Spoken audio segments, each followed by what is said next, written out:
Stefan, I saw you go up, and I guess that was for that call that you described. You'd said yesterday you'd provide a list of the people that were on the call. Which SRSGs were not present? Well, all of the peacekeeping missions were present. DPKO was present, obviously DFS were present.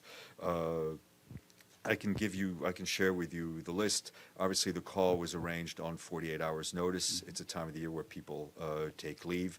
So if the SRSGs were not present, their acting heads were present. You'd also said yesterday that you'd be able to provide similar numbers to MINUSCA of abuse complaints and sexual abuse complaints for the other missions.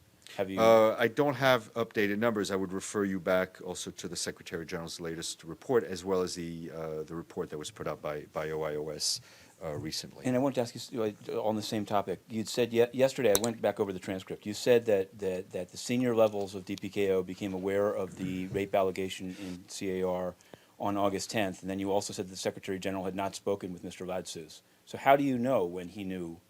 He had not spoken directly with Mr. Ladsous. At least that's what you said as of yesterday. You said he's on leave and he has not spoken directly to him. So I wanted to know, how did you then know when Mr. Ladsous became aware of these rape allegations? I know the chef de cabinet has been in touch with Mr. Ladsous, and second of all,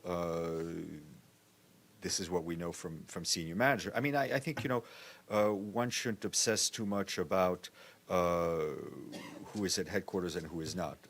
When line department heads are on leave, there's a deputy, and that person represents the department. That's the information I have. That's the information I can share. I'm asking because I'd like you to respond to it. I've spoken to, and there are actually even African permanent representatives who've said that they view what happened to Mr. Gaye as kind of a scapegoat situation, which he may bear some blame, but it's natural to say, what about the boss, and especially what about allegations in other missions? So the question is, where is the boss? The Secretary General took a very difficult decision yesterday, a decision that clearly sends a message on accountability throughout the UN system. This is not a decision that he wanted to make, but this is one that he felt he had to make. As always, when difficult decisions are taken, people will complain or say there wasn't enough or it was too much. It was the Secretary General's decision. He stands and he stands by it. He was very clear in the message that he delivered to the SRSGs today, and he is, I think he's very much convinced that the message he sent was heard.